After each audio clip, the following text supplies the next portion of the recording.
jërëjëf mbokk yi rafetlu ànd beeg télévision Futurs Médias daleen ak jàmm ci xibaaru digg bëccëg gi li ci gën a fës te ñu nam ko jukki dina bokk foofee nga xam ne moom moo di ca Kaolack ginnaaw njombe la fa am ba tax benn ci doom bu Amérique daal di fay ñàkk bakkanam suñu ay ndaw daal nañuy delluwaat ca boobule barab ngir rek daal ñu faram fàcceel na nga xam ne rek noonu la askan wi di yeewoo jamono yi ca Tambacounda ginnaaw la fa am nag daal di tiital bu baax a baax ñi nga xam ne ñoom ñoo di askan way jooy lépp lu soxal wàllu kaaraange mu mel ni boobule jamono réew bu Sénégal ak itam réew bu Mauritanie ñu ngi fexe rek ana naka la ñuy def ngir jëmmal lépp lu soxal wàllu kaaraange ci diggante ñaari dëkk yooyee ku nekk xam ne ni ki tey ji la ñu amal rek li nga xam ne moom moo di ziara omarienne foofee ca mosquée ba la ñu koy amalee ni ki ren ji nag nekk ñeent fukkeelu édition ba nga xam ne rek ñu ngi fay am nañ fa doxantu xool rek sañu ndaw ya nga xam ne ñoom ñoo nekk ca rajo Futurs Médias ana lan ñu ci tënkal ki nga xam ne moom moo di Koumba Dieng Ngom nag di ab professeur EPS nag tey jii le benn élève am rek moom moo ko daal di agressé ba tax rek mu daal di gaañu ci watu bët bi lu ci mënti am daañu ci dikkaat leneen itam loo xamante ni mbokk yi daañu ko waxtaanee ci la jotaayu xibaar bokk na ci lépp lu soxal wàllu dialogue national bi ak yeneen i laaj yoo xamante ni rek samp na ci wàllu wi dinañ dalal ki nga xam ne moom moo di Valdiodio Ndiaye waxat ci leneen loo xamante ni moom moo di li yéenekaay yi xëyee mbokk yi bu ngeen taaxirlu daañu faram-fàccee.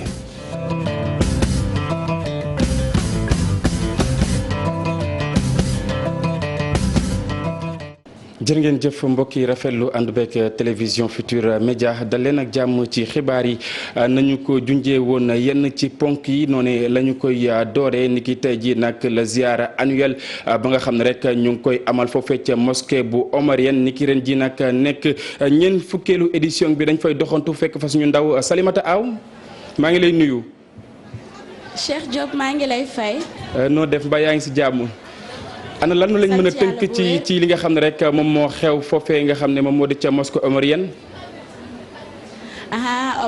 Cheikh Diop ni nga ko waxee noonu la démb ba léegi ñu ngi ci ziara omarienne bi nga xamante ni mooy am fii ci corniche bi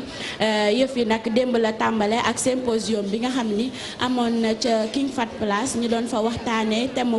ren bi di maanaam crise des valeurs yàqu-yàqu yi nga xamante ni nemmeeku nañ ko ci société bi ak naka la ñuy def ba saafara ak indi njàngale Thierno Seydou Nourou Tall mi daal di koy wax ñi nga xamante ni moom mooy ndaw ñi tey jii nag comme niñ ko xamee àjjuma ji fii day gën a bëri nit ndax jullik jumaa gi fii lañ koy defee buñ daaldee julli ba pare nit ñi laata loolu dañuy ñëw ziyaara ku si nekk indi say ñaan ak yooyu yëpp fi lay xewee bu loolu passé nag bu jullik tàkkusaan gi weesoo xadaratul jumaa bi fii lay amee ak wasifa bi niñ koy defee chaque année wante ren nag bu yooyu yëpp weesoo dafa am déclaration bu rëy boo xamante ni dinañ ko daal dee déglu fii loole lépp nag jëm ci reconstitution maanaam construction mosquée omarienne bi loole lépp nag fii lay amee Cheikh Diop. jërëjëf Salimata Aw ñu di la jaajëfal bu baax a baax bàyyi la itam nga wéyal li nga xam ne moom moo di liggéey bi.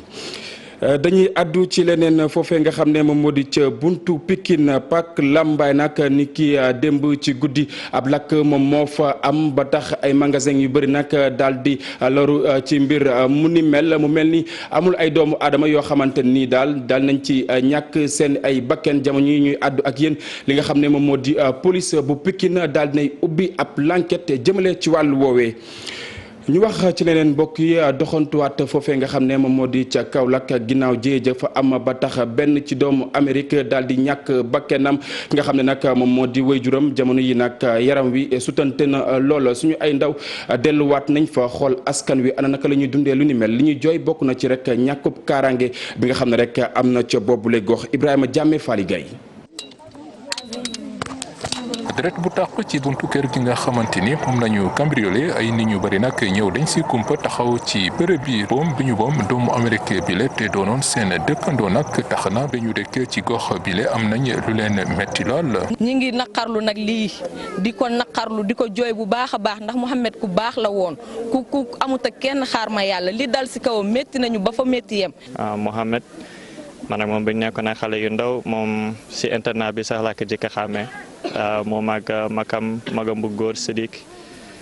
ñu ñëpp ay xarit lañ nekkoon. quartier bi nag Santhiane la ay tabax yu bees ñoo fi ëpp ak ay bâtiment yu nga xam ne ñoo ngi leen di liggéey te pareegul décor boobule moo fi nekk te ñu bari jàpp ne moom mooy favoriser li di ñàkkum kaaraange gi. képp kuy def lu bon rek ci koñ bii ngay ñëw ngay gis ku dawal otom ba ñëw ci koñ bi gaare pour def lu bon ngay gis koo xam ne ñi tux yu bon yeeg ñuy def kii yëpp ci koñ bi lañ koy defee si kon war nañ ñoo dimbale fii si poste police boo xamante ni day yor suñu sécurité. li yokk ñàkkum kaaraange gi ci quartier bi le bokk na itam ñàkkum lumière bu doy sa ci mel ni Tullek Male. loolu yëpp nañ ñu si dimbale lëndëm geeg lépp nañ ñu si dimbale soxla nañ dimbal daal bu baax parce que sonn nañ bu yàggoo rek lañ fi toj bitik fii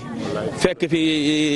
Alpha toj bitigam bi gaañ ko métti na trop nañ ñu dimbalee. ndax Kanda amul sécurité lu ko dalee Kanda ba Kahone amul sécurité suñ xale yi dañuy jàngi ji Kahone dañ leen di kar si yoon bi di leen agressé. muy Kanda Amady Diakho Kanda Fodé Bayo Fass Kahone ay quartier la yu nekk biir commune bu Kahone ñoom ñëpp bokk benn préoccupation bi di ñàkkum kaaraange. ñu doxantu ba ca Tambacounda mu mel ni askan wu fa yeewoo itam bokk na rek ci li nga xam ne moom la ñuy joytu muy lépp lu soxal wàllu kaaraange ginnaaw rek la nga xam ne am na fa ñu mën ko duppee sax li nga xam ne rek moom moo di congo Moussa Omar Gueye. ndaje ngir mën a xool nan la ñuy fexe ba aar diggante weccante sox yi am diggante gendarme yi bokk ci garsi ak ñeneen ñi nga xam ne ay defkatu njombe lañu fare fële ca frontière diggante Sénégal ak Mali tax na daal waa Tambacounda tey ji ñu ci bëri xëy daal di am tiitaange ci wàllum ñàkkub kaaraange googu. te xanaa tiitaange tiit nañ lool ndax ñun fu mu toll ni dañoo jege réew yi nga xam ne ci fitna lañ nekk Mali mi ngi noonu jege ñu mi ngi ci fitna. Guinée Bissau ñu ngi koy xalaatal dina am du am Conakry ngi ne bés bu ne ñu dëgg fa rey nañ fa ay nit ak rey nañ fa ay élèves ak yu kenn xamul kon nag ñun ci tiitaange lañ nekk. et donc loolu mu tiital ñu surtout ñun ñi nga xamante ne ñun ñu ngi ci frontière ñun ñu ngi frontière plus de 120 kilomètres ak Gambie tiitaange la parce que frontière boobu ngay dégg àll boo xamante ne police nekk fa gendarmerie nekk fa militaire nekk fa donc bu ñu déggee loolu mu am tey Kenya ba frontière danañu tiit ragal nañu. et que actuellement les effectifs yu ñu am au niveau de la gendarmerie les effectifs qu'on a au niveau des brigades de la police des frontières ne sont vraiment pas aussi importants donc je pense que loolu on peut dire que suñuy frontières c'est des frontières poreuses parce que fu la neex nga duggee Sénégal. li ñu seetlu nag mooy Sénégal am na kaaraange gu fi ne waaye des na koy yokk ba mu gën a am doole rawatina ci dëkk gi nga xam ne dañoo fare ci frontière. bon luy solution xanaa renforcer sécurité bi duñ ne Sénégal amul sécurité Sénégal moo am na sécurité mais renforcer ko. su ñenn amee ñeneen ñi amul ñooñu di continuer am ñeneen ñi amul loolu day indi problème ci réew. pexe bi mooy il faut que xam naa ne état mu ngi def il faut état gën a yokk gën a renforcer. sécurité bi frontière bu mel ni Makakoli-Bantan ñaari police des frontières ñoo fa nekk. fi nga xam ne moo faree ci diwaanu Tambacounda li nga xam ne moom mooy caserne bu Garsi inauguré nañ ko fi nga xam ne moo faree ci Naye wetu Kidira frontière ak Mali waaye nag ñi nga xam ne itam ñoo faree fële nga xam ne moom mooy ca Makakoli-Bantan bëgg nañu ñu gën leen a jàppale ci wàllu kaaraange noonu itam buñ ko defee ci yeneeni dëkk yi nga xam ni ñoo faree ci frontière ak ci biir réew mi amaana lu jëm ci wàllu ñàkkub kaaraange gi dana gën a wàññeeku. ñàkkub kaaraange gi dana gën a wàññeeku jamono yooyu nag réew bu Sénégal ak réew bu Mauritanie jamono yi fasante joxante seeni ay yoxo manko benn doon say ngir rek xeex lépp lu soxal wàllu ñàkk kaaraange ci diggante ñaari dëkk yooyee li ñu bëgg moom moo di wàll wi gën a ñoŋ ba benn doomu aadama du amati ak njàkkare ñu teelu si Ousseynou Diop ak Habib Seck. ndaje ngir mën a xool nan la ñuy fexe ba aar diggante frontières yi rawatina ci Sénégal ak Mauritanie moom la ñu amal ca Mauritanie ndaje bi daal di dalal juróom-benneel ak juróom-ñaareelu région militaire bu Mauritanie ak zone militaire numéro 2 bu Sénégal ñu waxtaan ci ay mbir yu bare xool lu jëm ci wàllu frontières yi nan la ñuy fexe ba benn jafe-jafe du ci am waaye tamit mën a dëddu lépp lu jëm ci wàllu jéeya rawatina ñaawteef yi nga xamante ni dañ koy def léegi. c'est avec un plaisir renouvelé. tey jii am nañu mbégte ñëw fii ci Mauritanie waxtaan ak suñu ay mbokk waxtaan ak suñu ay frères waaye tamit waxtaan ak ñoo xamante ni histoire moo ñu boole ak taarix ndaje bi nag opportunité la ci ñun ñëpp ndaxte di ñu may ñu mën a waxtaan bu baax a baax ci wàllu sécurité ndaxte xam ngeen suñu frontières yi léegi saa nit mën na ci jaar def njombe wala boog di ko jéem kon dañu war a jóg ca teel boole suñu ay doole boole suñu ay xam-xam ngir loolee du mës a am li ñu bëgg nag mooy askan wi mën a dem ci jàmm waaye tamit seeni am-am ñu mën ko sàmm. dans la frange transfrontalière donc qui nous intéresse. saa su ne nag ñaari réew yi dañuy daje xool bu baax a baax fan la ñu toll ci wàllu sécurité bi waaye tamit waxtaan seen i diggante ngir mën a aar askan wi ndaje bii nag ñaari réew yi kenn ku ne am nga ca mbégte ndaxte may na ñu daal di def xayma ci li ñu defoon ci atum 2019 taxawalaat itam ay patrouille yoo xamante ni ci atum 2020 lañ koy amal ñeent sax lañ ci jàpp ci diggante Sénégal ak Mauritanie ngir saytu waaye tamit jàmmaarloog képp koo xamante ni tey jile waroon nga def ñaawteef ci ñaari réew yi ñu mën la teg loxo ñaari réew yi nag daal nañuy xamle ni taa ñu lëkkaloo bu baax ngir kaaraange réewu Mauritanie ak réewu Sénégal ñu mën cee jokkoo saa su ne beneen ndaje bi nag ci décembre ci atum 2020 lañ ko jàpp ci réewum Sénégal. jërëjëf Ousseynou dañuy des ak yow bi yoon nag dañuy wax ci lépp lu soxal wàllu gàncax suuf si anam ba nga xam ne rek moom lañ koy jëfandikoo mu mel ni saa su nekk dañuy am ay jafe-jafe loolee waral na directeur bu SAED di Aboubacry Sow nag daal di dikk ci yenn ci ay piste yoo xamante ni jàpp na ne bu ñu ko defee yenn ci ay solution nag dina am yaateelu ay kàddoom ñu taataan. jataay lu ñuy discuter mooy lu jëm ci mbirum suuf. mais lu jëm ci mbirum ndox mun naa wax lu jëm ci mbirum gàncax bi de manière globale parce que moom la ñu bëgg a aar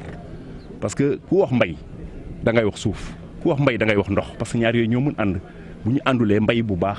mbay bu sell mënul am waaye aussi ndox mi am na nu ñu koy jëfandikoo suuf si am na nu ñu koy jëfandikoo am na nu ñuy def ak moom bu moytu dañ koy yàq te bu ñu ko yàqee bu boobaa génération yi di ñëw duñ ko fekk te yaakaar naa ne loolu gënalul kenn loolu moo waral donc lël bii.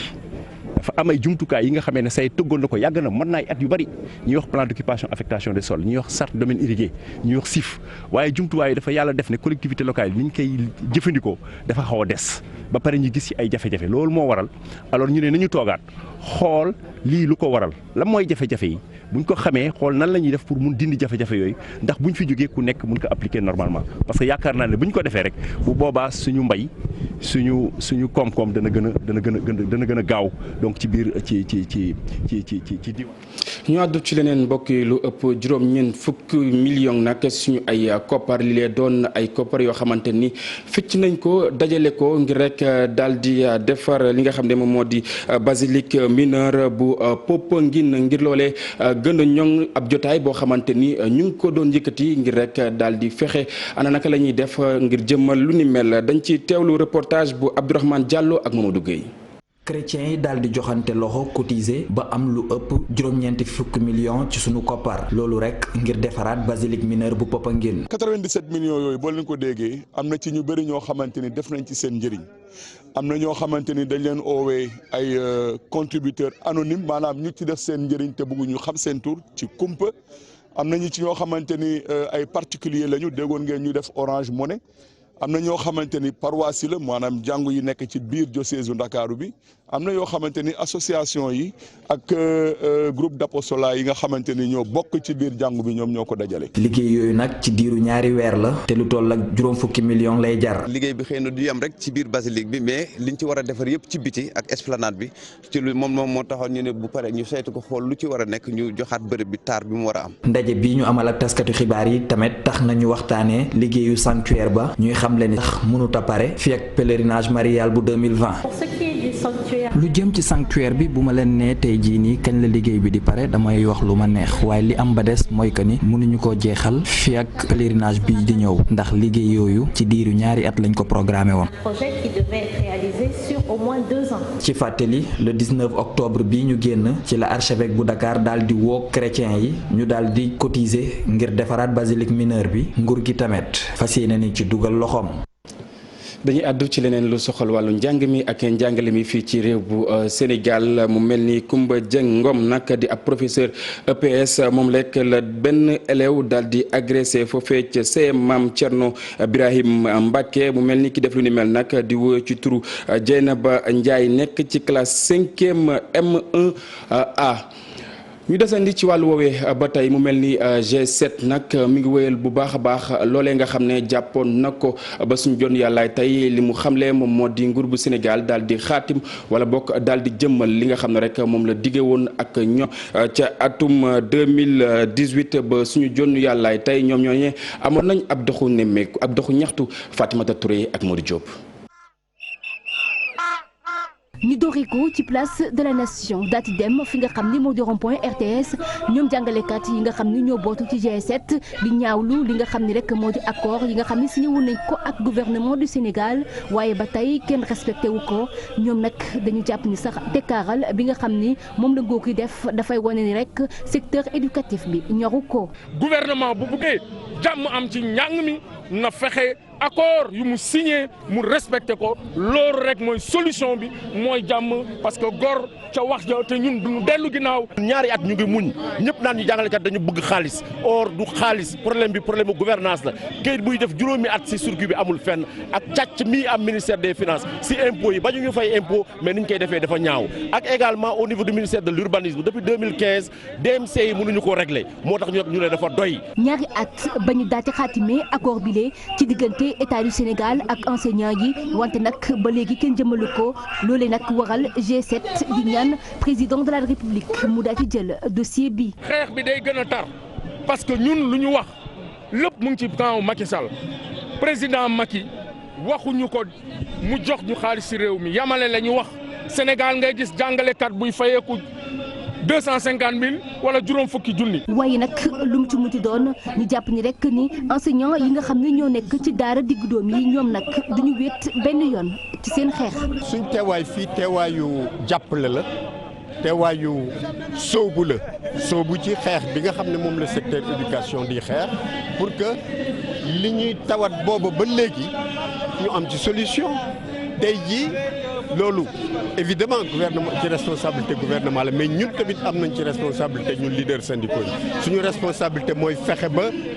bëree bi nekk benn. ci fàttali accord yi ñu ngi ko signé woon fanweeri fan ci weeru avril ci atum 2018 waaye ba tey kenn matérialisé wu ko loole nag moo waral rek G7 di artu nguur gi ni fii wokk seen i bëgg-bëgg antuwul année académique bu dal bu ko kenn xalaat. xale yi nga xam ne dañoo am lu yees ñetti at nag mën nañ leen jël bu baax a baax ci li nga xam ne moom moo di case des tout petits yi naka noonu itam daal di tabax yeneen yoo xamante ni dina mën a tax ndaw ñi mën cee jàng mën cee yeewu ki joxe boobu la dicteel nag di njiitum réew bu Sénégal madame Thérèse Faye Diouf moom moo ko jottali suñu ay naataango Cheikh Anta Diop Seylatir. ci atum 2020 bii de agence nationale bi nga xamante ne moom moo yor njàngam tout tànk yi daañu nag indi ñaari projet yu mag yoo xamante ni ngir jëmale ko ci tout tànk yooyu yar leen seenam njàng yee leen laataa ñuy dugg l'école. projet yu mag yi nga xam ne ñu ngi démarrer mise en œuvre bi muy projet PIPA DHS war a construire ay cases tout petits war a renforcer capacité éducateurs yi ak personnel communautaire yi ak ñëpp. objectif enrôlement yi de moins de 3 ans moo tax ci projet bi ñu wax ne que il faut ñu def li ñuy wax des espaces d'éveil et de stimulation précoce c'est-à-dire ci structure bu nekk ñu am fa la logistique c'est-à-dire le matériel qu'il faut pour mën a accueillir xale yooyu noonu ci biir structure yi jàngalekat yi aussi mën leen a teg ci yoon. Thérèse Faye nag yokku si ne njiitu réew mi sax am na ay digal yu mu leen jox ngir nag ñu gën a taxawu tout tànk yooyu fexe nag ba képp koo xamante ne am na ñaari at ñu mën leen a dugal ci centre yooyu. président de la république dafa joxe une directive ne nañu généraliser la prise en charge de la petite enfance loolu mooy lan fépp fu xale nekk bëgg nañ léegi nga am benn structure de petite enfance que muy communautaire muy structure étatique foo dugg def li ñuy wax. une éducation préscolaire nga xam ne boo demee élémentaire di nga am li nga xamante ne moom mooy bagage boo xam ne moo lay mën a dimbale pour nga am réussite. di ñaari projet yoo xamante ne nag région yi di Matam Tambacounda Kaolack Kaffrine jàpp Fatick Saint-Louis ba Louga. fukk ak juróom ci ay village yu nekk ca commune bu Malicounda nag mu mel ni li nga xam ne. ndox mu cet mu calte mi nag doon na loo xamante ni dañ koy fàttaliku jamono yi nag mu mel ni ndox mu cet rek la ñuy jëfandikoo ci ab kuréel boo xamante ni daal ne juyanti wàll wi ab ndaje boo xamante ni ñu ngi ko doon def ak way taskatu xibaar yi ki nga xam ne moom moo jiitee boobule gox lañ ciy teewlu di rek Maguette Sène ci micro Abdourahmane Diallo. dafa bokk ci li nga xam ne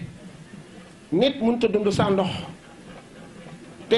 population yëpp am ndox mu sell dafa bokk ci li nga xam ne tey jii gouvernement bi da cee xar tànk tubayam monsieur le président de la république jiite liggéey boobu di ci def lu rafet waaye monsieur le ministre Serigne Mbaye Thiam ñëw fekk ko ci ñu koy ñaanal mu am ci ndam bu kenn mësul am. am nañ benn programme boo xam ne bii ci ñetti at la 2017 2018 2019 boo xam ne bii def nañ ci 200 millions ak fukk ak juróom yoo xam ne yi xaalisu commune bi la. loolu moo ñu may ñu def ndox ci Falokh 2 fukki robinet ak 2 def nañ ko Falokh inauguré ko ndox maa ngay wala ngaan waa Falokh di ca naan. forage bu toll nii 200 mètres cubes nga xam ne ay dëkk yu bare ko waroon a bokk waaye ñu yemale ko ci taaxum naam fukki dëkkaan la ak juróom waaye benn dëkk la kon Ndóol dafee war a toxu ndax am ngeen ndox mu neex am ngeen suuf su yaatu ngomeen yi ak fayeen yi ak njuufeen yi damaa bëgg ngeen futteeku te dugg ci àll bi bay ngir que Ndóol ñu tuxal ko ci dëkk bi. jërëjëf Abdourahmane ñu di ko jaajëfal mu mel ni Maguette Sène ngomeen yi ak fayeen yi la wax man nag njaayeen bi laay wax may dalal ci plateau bi ki nga xam ne moom moo di Valdiodio Ndiaye di fàttali rek ne mooy membre la ci collectif des organisations de la société civile pour les élections Valdiodio maa ngi lay nuyu. maa ngi lay fay di la sant di la gërëm également ci invitation bi. tey jii nag dañuy àddu ci li nga xam ne rek moom moo soxal wàllu dialogue national bi fii ci mim réew mu mel ni boobaak léegi ki nga xam ne moo di Birahim Seck mën nañ koo tudd ak ki nga xam ne moom moo di Babacar Ba bu forum bu justiciable nag daal nay àddu ci wàll wi xam ne rek ne lu ni mel dañ ko politiser maanaam li nga xam ne moom moo di politique moom moo ci ëpp. jërëjëf maa ngi lay gërëm di la sant et je pense que échange bi dina permettre quand même ñu apporter un certain nombre d'éclaircissements parce que boo xoolee par exemple ci mbiru dialogue national bi comme ni nga ko waxee dañ ko politiser ni nga ko waxee. sama benn naataango bi muy maanaam Babacar Ba question problème yi mu posé sur la table c'est des problèmes tout à fait justifiés parce que en fait ils se sont rendus compte que parce que bi ñuy teg affaire du dialogue national bi on avait demandé à la société civile de constituer de manière inclusive benn groupe boo xam ne léegi ñun ñu diisoo seeni biir bi ñu diisoo seeni biir ñu choisir juróomi nit mooy maanaam Gorée Doudou Dia yi liggéey Gorée Institute Sadikh Niass bu RADDHO Babacar Ba bu Forum des justiciables Mignane Diouf bu Forum social sénégalais ak Malick Bousso bu Forum civil donc juróom yooyu ñun la ñu tànn bi ñu dajee léegi ñu yóbbu leen proposer leen ci dialogue national bi léegi bi ñu demee ci comité de pilotage bi effectivement ñu jël décret dugal leen ci comité de pilotage dialogue national bi mais léegi bi dañuy seetlu ne bi ñuy constituer les groupes thématiques et cetera ci dialogue national bi dañ leen teg de côté mettre en avant d'autres types de personnalités alors que lan moo tax loolu lan moo tax en tout cas conclusion yi loolu la ñu seetlu et c'est tout à fait justifié que Babacar Ba wax ci mbir mi pour expliquer très clairement que affaire bi dafa nar a nekk inclusif donc société civile nga xam ne ak yeneen pàcc yi bokk ci su kuréelu société civile mooy les femmes et les autres représentation bi ak les jeunes nga xam ne ñooy presque plus de 65% de la population ñu boole leen quand même ci bureau dialogue national bi. est-ce que ñu ngi ci gis seen bopp. donc problème yooyu la Babacar Ba doon posé lii Birahim nag di posé c'est autre chose. dafa bokkul. c'est-à-dire Birahim moom il est dans d'autres postures loolu lañ seetlu parce que en fait ñun bi ñuy def. constitution groupe bi dañu woote de manière inclusive l'ensemble des organisations de la société civile c'est Birahim moo ñu proposé Malick Bousso bon on n'a pas compris après naka la retrouver woo si 40 yi président Macky Sall kii boobu loolu moom vraiment on ne sait pas comment ça s'est passé mais daal constaté nañ ko en tout cas mais maintenant pour clarifier les choses je pense qu'il faut que ñu dissocier la démarche des deux. La démarche de Babacar Ba est parfaitement logique et s'inscrit par rapport ak mandat bi ñu ko jox. Voilà. Donc jàpp nga ne li nga xam ne moom moo di jafe-jafe askan wi li nga xam ne moom moo di wàllu woowee jëruñu ko bu baax a baax. non du question jafe-jafe askan wi parce que loolu il faut ñu bàyyi ba waxtaan yi door ba nga xam ne dugg nañu ci yax bi toj ko ak conclusion yel la ñuy indi mais c'est-à-dire ni ñu constituer dispositif bi dafa amoon solo société civile gis ci boppam ci bureau dialogue national bi donc on a constaté que juste les femmes lañ jëloon que organisation société civile 5 yi ñu proposé woon ils n'ont pas été pris en compte dans le bureau du comité de pilotage donc loolu la Babacar doon dénoncé et nous sommes solidaires par rapport à sa position. kon jàpp nañ ne dialogue national bi lépp ñëpp la Babacar Ba la ñuy desandi ba tey moom mi ngi doon addu ci lépp lu soxal wàllu perjom yi ak itam ndaamaar maanaam wàllu transport ñi nga xam ne ñoom ñoo nekk ci zone yi nga xam ne Babacar Ba si zone yi nga xam ne ñoom ñoo gën a sori ci réew mi ni ñuy def ba ñëw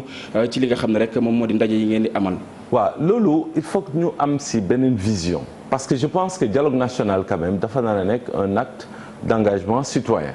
naruñu ci xaar dara mais aussi dina jar na yoon nécessaire na quelque part que par exemple yenn nit yi yoo xam ne ña ngi fay dem bu fekkee dañu am ay jafe-jafe ñu xool naka lañ leen di dimbale et je pense que même organisation de la société civile nous on va essayer de voir de s'organiser ba nga xam ne par exemple certains de nos membres bu fekkee parce que on n'attend rien dañ fa dem pour yóbbu seeni xalaat seeni gis-gis pour jéem a améliorer la situation du pays donc bu fekkee dafa am ay gàllankoor de ce côté-là peut-être ñun dinañ réfléchir yan stratégie la ñuy développer pour jëm leen. kon jamono yi yéen a ngi xool ana nag ngeen defee lu ni mel mu gën a yemb. absolument parce que du problème mu xaalis. problème mu contenu la. per jom bi ki nga xam ne moom moo di Babacar souligné na ko de. waaw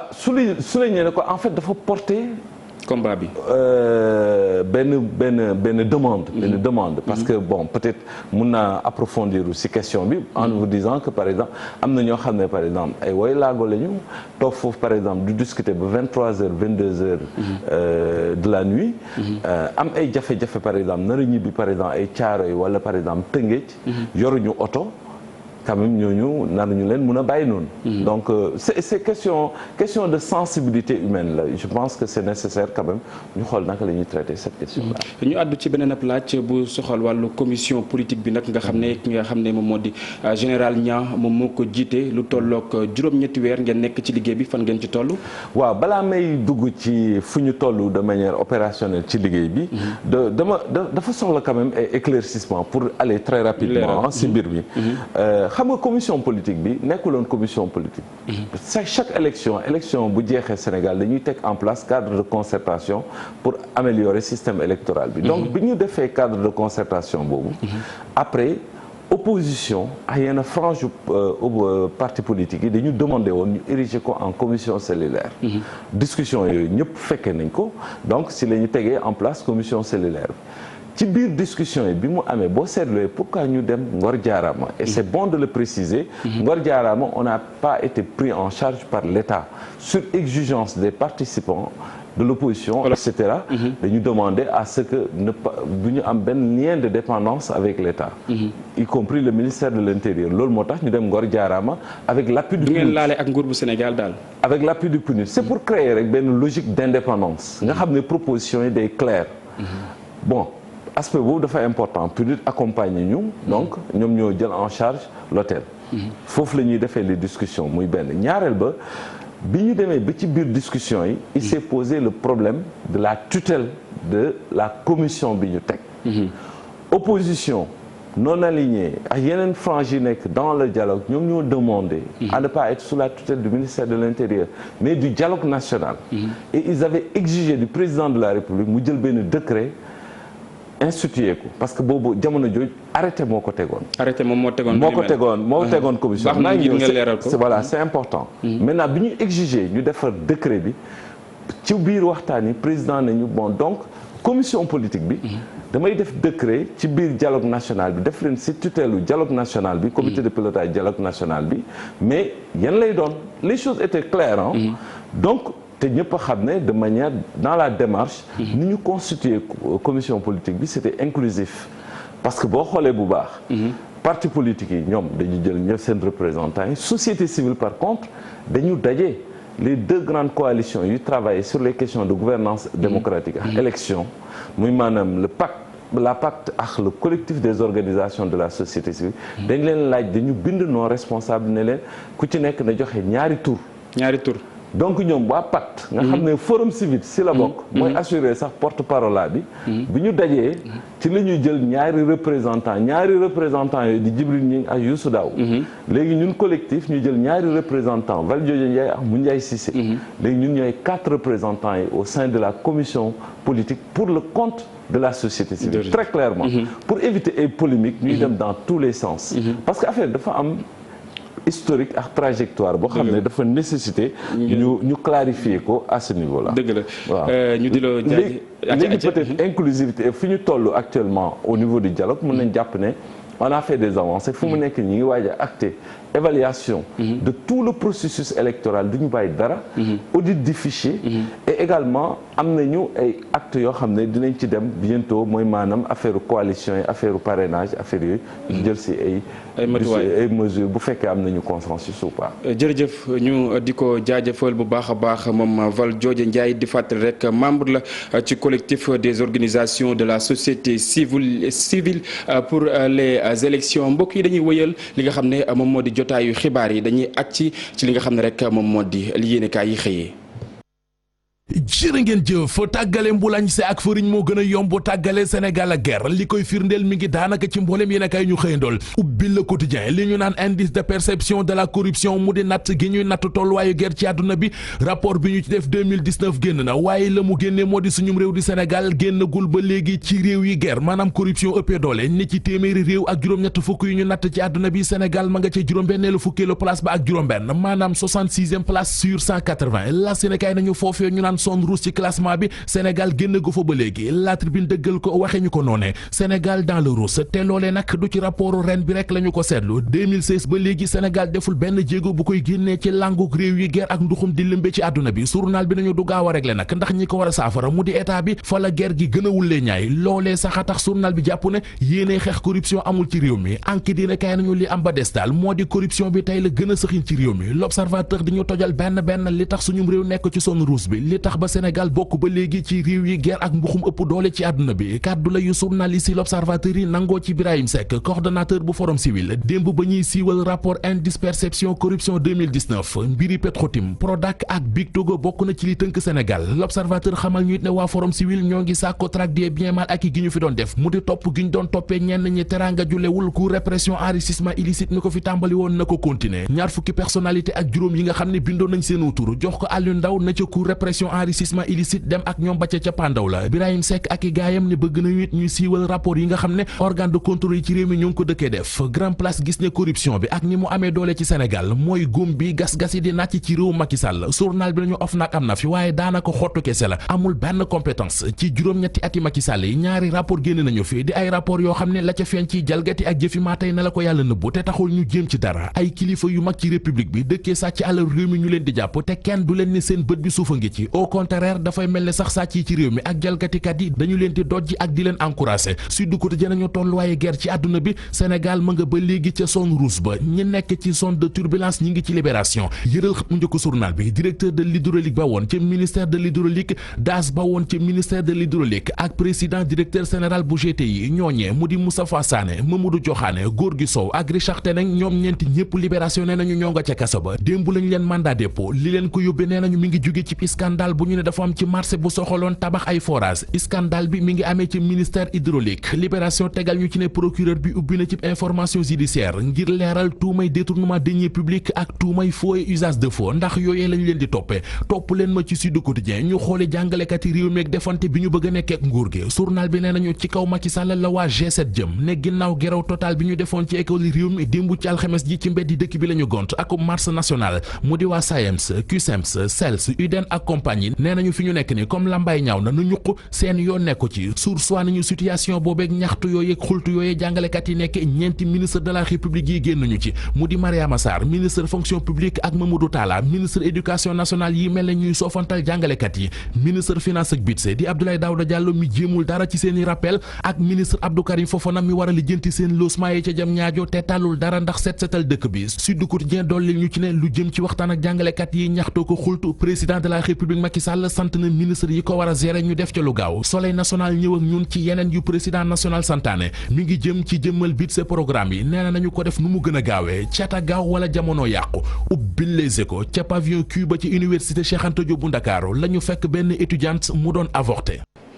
jërëjëf Mamadou Mohamed Ndiaye mbokk yi yéen itam ñu leen di jaajëfal bu baax a baax yéen ñi toogoon boobaak léegi dañu rek teewlu rédaction bu groupe Futurs Médias di leen jox bu 19h30 jotee daañ fi teewaat ngir jukki leen xibaar yi ci kàllaamay Kocc 20h ci kàllaamay nasaraan lu mooy loolee itam ñu leen di ñaanal jàmm te di ko sàkku ci yéen jaa ngeen jëf